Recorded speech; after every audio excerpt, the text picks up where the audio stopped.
बुढ़ापा। रागिनी अपने ननंद के बेटे के उपनयन संस्कार में दिल्ली आई थी। सास ससुर 1 महीने पहले ही आ चुके थे। सास को इस अनुष्ठान के विधि विधान का अच्छा अनुभव था, इसलिए ननंद ने जल्दी ही बुलवा लिया था। 10 साल पहले रिटायर हो चुके ससुर के पास जमा पूंजी के नाम पर कुछ विशेष नहीं बचा था। उनके घर का पहला नाती था सुदीप, सो जो बन सका अपनी तरफ से नाना और मामा ने उपहार दिए थे। रागिनी संस्कार वाले दिन ही पहुंच पाई थी पति के साथ, छुट्टी न मिल पाने के कारण। ननंद ने आमना सामना होते ही समझ गई कि ननंद का मन अच्छा नहीं है। फुर्सत मिलते ही दोपहर में ननंद ने अपने मन की भड़ास निकालनी शुरू कर दी। देखो ना भाभी, साल भर पहले से बताकर रखा था माँ बाबा को इस संस्कार के बारे में। माँ को तो कोई भी नियम अब याद ही नहीं। मेरी ससुराल वालों के सामने नाक कटवा दी। सुदीप की बुआ, दादी, चाचा, चाची कितने महंगे गिफ्ट लेकर आए हैं, और इन्हें देखो, सिर्फ एक पतली सी अंगूठी ऐसे दिखा रहा है जैसे खजाना दे दिया हो। अच्छा तुम ही बताओ, साथ में एक चैन तो दे सकते थे ना। रागिनी ने ठीक ही परखा था। ननंद बेइज्जती की रोश में झुलस रही थी। रागिनी ने समझाया, अमृता, बाबा के पास तो अब कुछ भी नहीं बचा है। तुम्हारे दादा ने ही कोऑपरेटिव बैंक से लोन लेकर अंगूठी बनवाई है। अभी छोटी बहन की शादी का कर्ज भी है सर पर। तुम बुरा मत मानो, जैसे ही हालात कुछ ठीक होंगे सुदीप को हम चैन ज़रूर देंगे। कम से कम तुम्हें तो इस बात का एहसास है भाभी। इन लोगों को अपने कर्तव्य का बिल्कुल भी बोध नहीं। अमृता चिढ़कर बोली। छोटी बहन आ नहीं पाई थी संस्कार में, फ़ोन पर सारी बातें पूछ रही थी अपनी दीदी से।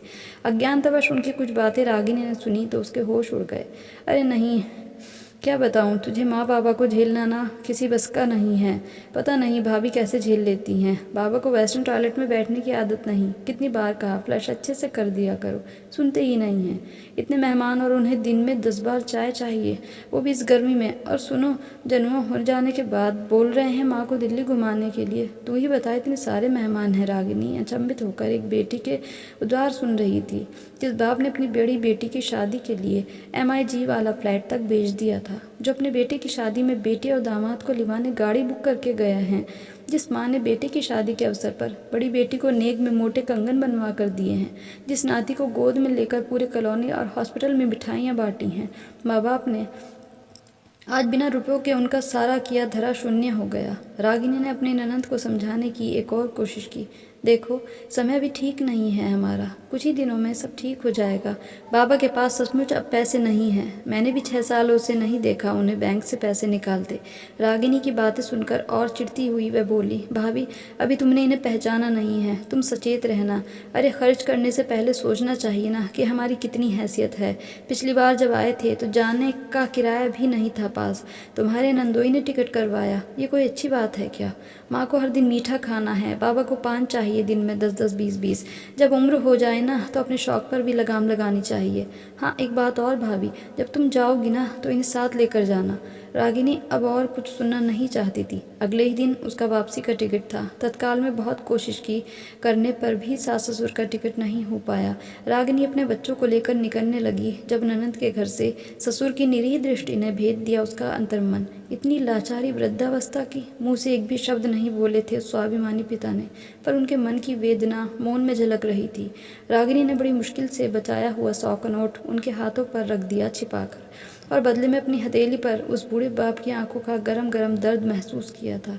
15 दिनों के बाद 9 तपे की भीषण गर्मी में वृद्ध माता पिता अपने बेटे बहू के पास पहुंचे। आते ही सास अपनी बेटी के घर आयोजित अनुष्ठान का महिमा मंडन करने लगी।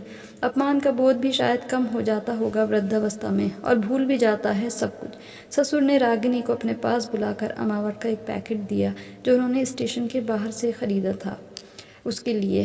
कांपते हाथों से पकड़ा के बूढ़े बाप ने बस इतना ही कहा, बहू अब मुझे जीते जी किसी के पास मत भेजना, मुझसे वादा करो। रागिनी ने अपने आंसू छिपाते हुए उनका हाथ अपने हाथों में ज़ोर से दबा लिया। कहा, ठीक है ना, अब बुढ़ापे में मेरे जैसे आप लोगों की सेवा करेगा कौन?